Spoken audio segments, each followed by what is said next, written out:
আসসালামু আলাইকুম সকলকে। রাত পোহালি সকালবেলা তোমাদের বোটানি পরীক্ষা। তো বায়োলজি তোমরা অনেকেই কম পড়ো, পড়ালেখা করো না, বা বোটানি চেষ্টা করছো পড়ার, এবং আমরাও তোমাদের জন্য চেষ্টা করছি বোটানির একদম প্রিমিয়াম ক্লাস দিতে। চিত্রের ক্লাস, এমসিকিউ প্রায় 400 এমসিকিউ আমি সমাধান করেছি। কিছুক্ষণ আগে কখর একটা ক্লাস আপলোড দিয়েছি। আমার চ্যাপ্টার ওয়াইজ স্বাধীনতার লেকচার নোটও আমি তোমাদেরকে দিয়ে রেখেছি। তো আমি চেষ্টা করেছি সবচেয়ে ক্রিম কন্টেন্ট দেওয়ার। চ্যাপ্টার ভিত্তিক না গিয়ে যে চিত্রের ক্লাসটা দিয়েছি, এই ক্লাসটা মোস্ট ক্রিম কন্টেন্ট ছিল। এমসিকিউ ছিল, ক খ ছিল, চ্যাপ্টার ওয়াইজ ক্লাস আমরা নোট তোমাদেরকে প্রোভাইড করেছি। সো যারা ক্লাস করেছো বা করবা, অনেকেই আছে সারা রাত ধরে ক্লাস করবা, করো, কোনো সমস্যা নাই। এখন আমি তোমাকে কিছু ফাইনাল কথা বলছি যে পরীক্ষাটা তুমি কিভাবে দিবা, কিভাবে দিলে পরীক্ষায় ভালো মার্ক পাবা। দেখো, তুমি তো পড়তেছো, পড়ো সুন্দর মতো, 5টা সিকিউ যেন অ্যান্সার করতে পারো, সেই চিন্তা নিয়ে তোমাকে পরীক্ষায় যেতে হবে। তোমাকে এখনই এই মুহূর্তে চিন্তা করতে হবে যে আমি 5টা সিকিউ অ্যান্সার করার মতো ক্যাপাবল কিনা। 7টা অধ্যায়ের মধ্যে আমি অন্তত 5টা বা 6টা অধ্যায় ভালো করে পড়েছি কি না। অনেকেই জিজ্ঞাসা করতেছে ভাই এই চ্যাপ্টার বাদ দেওয়া যাবে কিনা, ওই চ্যাপ্টার বাদ দেওয়া যাবে কিনা। অনেক অধ্যায় চাইলে বাদ দেওয়া যাবে। তোমার একটা সিকিউ, যেমন 2 অধ্যায় থেকে হচ্ছে আমার একটা সিকিউ আসবে, দ্বিতীয় অধ্যায় থেকে আমার একটা সিকিউ আসবে, আমাদের চতুর্থ অধ্যায় থেকে একটা বা 2টা সিকিউ আসবে, 7 থেকে আসবে, 8 থেকে আসবে, 9 থেকে আসবে, 11 থেকে আসবে, 1 থেকে আসবে, সব অধ্যায় থেকেই সিকিউ আসবে। সো তুমি দাও, 11 পড়ো, তুমি 8 পড়ো, তুমি 7 পড়ো, তুমি 2 পড়ো। তো এইগুলা তো পড়ো, 11, 8, 7, 2 পড়ো। কনফিউজ থাকো 1, 4, 9 এর মধ্যে। 9 আমি বারবার পড়তে বলছি, তাও যদি না পড়তে পারো তার কিছু করার নাই। আমি সাজেস্ট করবো অবশ্যই 4টা পড়ে যাও, 4 মিস দিও না, মোটেও 4 মিস দিও না। 1 থেকে অন্তত হচ্ছে যে তুমি কোষ ঝিল্লি এর ছবিটা, কোষ প্রাচীরের ছবিটা, কোষ ঝিল্লি, কোষ প্রাচীর, তারপর হচ্ছে আমাদের মাইটোকন্ড্রিয়া, মাইটোকন্ড্রিয়ার ছবিটা এবং মাইটোকন্ড্রিয়ার গঠন, প্লাস্টিডের ছবিটা এবং প্লাস্টিডের গঠন, ডিএনএ এবং আরএনএ এর ছবি, এদের গঠন। ঠিক আছে, এই কয়টা জিনিস তুমি অন্তত একটু একবার দেখে যাও। আর নবম অধ্যায় থেকে অন্তত তুমি শ্বসনটা শিখে যাও। শ্বসন শিখে যেতে পারলে ভালো। শ্বসনের মধ্যে গ্লাইকোলাইসিস, ক্রেবস চক্র, অবাধ শ্বসন, এগুলো শিখে যেতে পারলে ভালো। আর যদি একবারই না পারো, আর কি করার, কিছু তো এই মুহূর্তে করার নাই, বাদ দাও। যে চ্যাপ্টার চাইলে বাদ দিলে দাও, কোনো সমস্যা নাই, তোমার ইচ্ছা, তুমি দাও, তুমি পড়ো। তোমার মতো 5টা সিকিউ অ্যান্সার করতে পারবা, এরকম 11 থেকে একটা সিকিউ আসবে, 8 থেকে আসবে, 7 আর 8 মিলায় আসবে, 7 থেকে আসবে, 8 থেকে আসবে, 4 থেকে আসবে, 2 থেকে আসবে। তুমি পড়ো তোমার মতো, যে চ্যাপ্টার ভালো লাগে তুমি পড়ো। এখন পড়ে 5টা সিকিউ অ্যান্সার করবা। আর এমসিকিউতে আমি যে 400 এমসিকিউ সলভের ক্লাস দিয়েছি, বেসিক্যালি চিত্র এবং এমসিকিউ, এই ক্লাসটা করলে আমার মনে হয় না কারো এমসিকিউতে খুব বেশি সমস্যা হবে। কালকে দেখা যাক প্রশ্নটা, বাকিটা আল্লাহ ভরসা। তো এখন প্রথম কথা হইছে, বাবারা মায়েরা, এখনই হচ্ছে যে পেন্সিল ঢুকায় নাও। কারণ বায়োলজি পরীক্ষা দিতে গিয়ে পেন্সিল নিয়ে যায় না, এরকম বাচ্চা কাছে আমি বহুত দেখছি।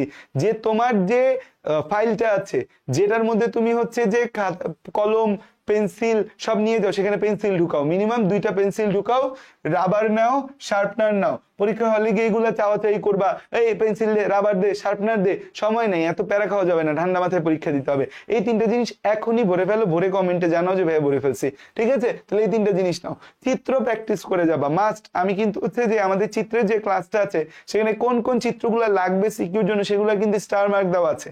অনেক চিত্র এমসিকিউর জন্য লাগবে, অনেক চিত্র সিকিউর জন্য লাগবে। যেমন হচ্ছে যে আমাদের প্রথম অধ্যায় থেকে যেগুলো বলতেছিলাম, কোষ ঝিল্লির ছবি, কোষ প্রাচীরের ছবি, মাইটোকন্ড্রিয়ার ছবি, প্লাস্টিডের ছবি, ডিএনএ এর ছবি, আরএনএ এর ছবি, আরএনএ যে টিআরএনএ, এমআরএনএ, ডিএনএ রেপ্লিকেশনের ছবি, এই ছবিগুলো মাস্ট লাগবে। দ্বিতীয় অধ্যায় থেকে আমাদের মাইটোসিসের 5টা ধাপ, মায়োসিস 1 এর প্রোফেজ 1 এর 5টা ধাপ মাস্ট লাগবে। চতুর্থ অধ্যায় থেকে আমাদের ছবি লাগবে, লাইটিক চক্রের ছবি মাস্ট লাগবে। চতুর্থ অধ্যায় থেকে আমাদের হচ্ছে যে ব্যাকটেরিয়ার গঠনের ছবিটা মাস্ট লাগবে। ওখান থেকে আমাদের ম্যালেরিয়ার যে 3টা চক্র আছে, হেপাটিক সাইজোগনি, এরিথ্রোসাইটিক সাইজোগনি আর মশকির দেহে, মাস্ট লাগবে। সপ্তম অধ্যায় থেকে পোয়াসিয়ার পুষ্প প্রতীক, ম্যালবেসির পুষ্প প্রতীক মাস্ট লাগবে। ছবিটা একবার প্র্যাকটিস করে যাবা। আমরা বিন্যাসের ছবিগুলা, অ্যাক্টিভেশনের ছবিগুলো একবার প্র্যাকটিস করে যাবা। অষ্টম অধ্যায় থেকে একবীজপত্রী মূলের প্রস্থচ্ছেদ, একবীজপত্রী কাণ্ডের প্রস্থচ্ছেদ ছবি মাস্ট প্র্যাকটিস করে যাবা। নবম অধ্যায় থেকে সাইকেলগুলা বা চক্রগুলা মাস্ট প্র্যাকটিস করে যাবা। যারা অ্যান্সার করবা, গ্লাইকোলাইসিস, ক্রেবস চক্র, ওদিক থেকে C3 চক্র, C4 চক্র, লুন্ডেগারের মতবাদ, প্রোটন পাম্প মতবাদ, এগুলো একবার প্র্যাকটিস করে যাবা। আর 11 অধ্যায় থেকে তো আমাদের 2টা চিত্র আছে, একটা রিকম্বিনেন্ট ডিএনএ টেকনোলজি বা ইনসুলিন তৈরির চিত্র, আর একটা টিস্যু কালচারের চিত্র। এই কয়টা চিত্র একবার অবশ্যই রাতের বেলা প্র্যাকটিস করে যাবা, আমি কিন্তু মুখে মুখে বলে দিছি কোন চিত্র। এখন চিত্র আঁকার ক্ষেত্রে একটা জিনিস মনে রাখবা, চিত্র আঁকবা প্রথমে অবশ্যই হালকা ভাবে, চিত্র আঁকবা প্রথমে হালকা ভাবে। এই জিনিসটা তোমরা হচ্ছে সবাই ভুল করো, যে চিত্র প্রথমে আঁকবা হালকা ভাবে। যে কোনো চিত্র আঁকতে গেলে তোমরা করো কি, একদম এরকম কলমটারে এমনি বসায়া দাও না রে বাবা, এইভাবে বসায় না, জাস্ট হালকা করে এভাবে হালকা করে হচ্ছে যে কলম দিয়ে হালকা করে হচ্ছে যে একটা টান দিবা, হালকা করে। এখানে তো তত বোঝা যায় না, বাট পেন্সিল দিয়ে দেখবা যে হালকা করে টান দিলে আমাদের হচ্ছে যে সুন্দর হয়। কারণ পরে হালকা করে এরকম বাঁকা করে হচ্ছে যে এরকম আঁকবা, হালকা করে একটা জাস্ট শেড দিবা, পরে ওইটা মুছলে কালো হয়ে যায় না। নাইলে হয় কি, তোমরা করো কি এমনি দাবায়া দাগ দাও, পরে মুছতে গিয়ে এমন কালো হয়ে যায় ছবিটা বিশ্রী লাগে। সো এটা চিত্রের ক্ষেত্রে মনে রাখবা কথা। তাই চিত্র মাস্ট প্র্যাকটিস করে যাবা। এবং হচ্ছে বহুপদী এমসিকিউ অ্যান্সার, মোটামুটি এমসিকিউ আমরা যেভাবে পড়ছি ক্লাসে, আমাদের চিত্র এবং এমসিকিউর ক্লাসটা করলে এমসিকিউ আশা করি খুব বেশি ডানে বামে যাবে না। তারপরও ঠান্ডা মাথায় দিবে, স্পেশালি বহুপদী এমসিকিউ কি চাইছে, প্রতিকার চাইছে না প্রতিরোধ চাইছে, কাজ চাইছে না গঠন চাইছে, কি চাইছে জিনিসটা ভালো করে বোঝার চেষ্টা করবা। এবং চিত্রগুলো অবশ্যই চোখ বুলায় যাবা, কারণ এমসিকিউ অনেক এমসিকিউ আসবে, উদ্দীপক আসবে, চিত্র দিয়ে আসবে। এবং একটা বিষয় হচ্ছে যে কি পেন্সিল দিয়ে আঁকবা কি কলম দিয়ে আঁকবা সেটা নিয়ে তোমরা কনফিউজ। চিত্র পেন্সিল দিয়ে আঁকবা, ফ্লো চার্ট কলম দিয়ে আঁকবা, এই জিনিসটা কেন দিগাও তোমরা, আমি অবাক হয়ে যাই। যে চিত্র অলওয়েজ চিত্র পেন্সিল দিয়ে আঁকবা, চিত্র কি দিয়ে, পেন্সিল দিয়ে আঁকবো আমরা। আর ফ্লো চার্ট আঁকবো আমরা কি দিয়ে, আর হচ্ছে ফ্লো চার্ট আঁকবো হচ্ছে কলম দিয়ে, ফ্লো চার্ট আঁকবো কি দিয়ে, কলম দিয়ে আমরা হচ্ছে আঁকবো। এরপরে হচ্ছে আমাদের কথা কি, 5টা সিকিউ অবশ্যই আমার আনসার করতে হবে, বাদ দেওয়া যাবে না, অবশ্যই 5টা সিকিউ অ্যান্সার করতে হবে। এবং কোন সিকিউ অ্যান্সার করবো, ধরো আমার 6টা বা 7টা সিকিউ কমন পড়ে গেল, আল্লাহ সহজ করে দিল, 6টা 7টা সিকিউ কমন পড়ে গেছে, তখন দেখবো যে কোন সিকিউতে চিত্র আছে।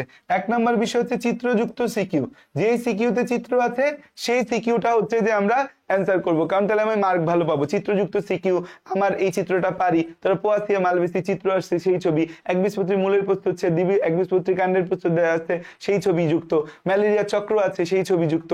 ছবি আঁকতে পারবো যে জায়গায়, সেই ছবিটা আমি সবার আগে দিব। যে জায়গাগুলোর মধ্যে ফ্লো চার্ট দেওয়া যাবে, যে জায়গাগুলোর মধ্যে ফ্লো চার্ট দেখাইতে পারবো আমরা, যেমন নবম অধ্যায়ে ফ্লো চার্ট রয়েছে, আমাদের কোরালের মূল তৈরির ফ্লো চার্ট আছে, এবং ফ্লো চার্ট করে লিখতে পারবে, কেউ কাটবে না। ফ্লো চার্ট করে লেখা, পয়েন্ট করা, বায়োলজিতে এগুলা কাটে না, বাংলাতে স্যাররা গোড়ামি করে, সৃজনশীলে কেন ফ্লো চার্ট দিবা, কেন হচ্ছে যে তুমি পয়েন্ট করবা, এগুলা বায়োলজিতে করে না। আরেকটা হচ্ছে ক খ পারি এমন সিকিউ, আমাকে এমন কোন সিকিউ দেওয়া যাবে না যেটার ক খ আমি পারি না, কারণ ক খ না পারলে 3 মার্ক চলে যাবে। 8 থেকে 7, 7-এর মধ্যে স্যারের মন চাইলো আমার 6 দিল, 5 দিল, তখন যে 3-এ দিল 2, 4-এ দিল 3, তখন কি হবে? সো দ্যাটস ওয়াই হচ্ছে আমাকে অবশ্যই ক খ পারি এমন সিকিউ দিতে হবে। অবশ্যই তোমরা ক খর উপরে আমি একটা ক্লাস নিছি মাত্র 47 মিনিটের, পারলে দেখো, না পারলে হচ্ছে অন্তত পিডিএফটা দেখে যেও। সো ক খ পারি এমন সিকিউ আমরা দিব, এছাড়া সিকিউ আমরা দিব না। এবং কত হয়েছে, হাতের লেখা এবং ছবি পরিষ্কার আঁকবা। ছবি তোমরা এত বাজেভাবে আঁকো, ছবি এমন মোছা পেস্টে চিরালাও, ঠান্ডা মাথায় ছবিও পরিষ্কার রাখবা।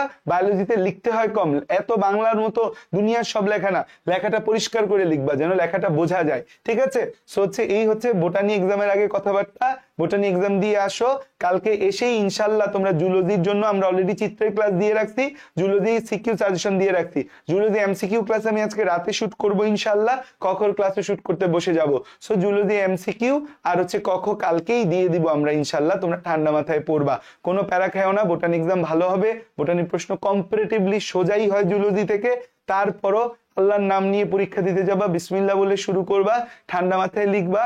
আর রাতে এখনো যাদের পড়া বাকি আছে রাতে পড়তে থাকো, ঘুমায় পড়ো না, ঘুমায় যদি পরীক্ষা দেওয়ার অভ্যাস থাকে যাও, কোনো প্যারা নাই, বাট আই উইল সাজেস্ট যে অন্তত রাতে 2 থেকে 3 ঘন্টা ঘুমায় যাই, ঠিক আছে? থ্যাংক ইউ, আসসালামু আলাইকুম, আল্লাহ হাফেজ। আর শেষ একটা কথা হচ্ছে, তোমরা অনেকেই আমাদের মেডিকেল ব্যাচ নিয়ে জানতে চাচ্ছ। আফটার এইচএসসি আমাদের যে মেডিকেল ব্যাচ আসে তার নাম আলফা 6.1। 30 জুলাই মানে তোমরা জুলজি পরীক্ষা দিয়ে আসার পর 30 জুলাই আমি আলফা 6.1 এর প্রি বুকিং শুরু করে দিব। কোর্সে কি কি থাকবে তা নিয়ে তোমাদের সাথে আলোচনা হবে। সো থ্যাংক ইউ, আসসালামু আলাইকুম, ভালো থাকো, সুস্থ থাকো, খুব ঠান্ডা মাথায় উদ্দীপক গুলা ঠান্ডা মাথায় চিন্তা করে সুন্দর মতো পরীক্ষা দাও। দোয়া এবং শুভকামনা রইল সবার জন্য।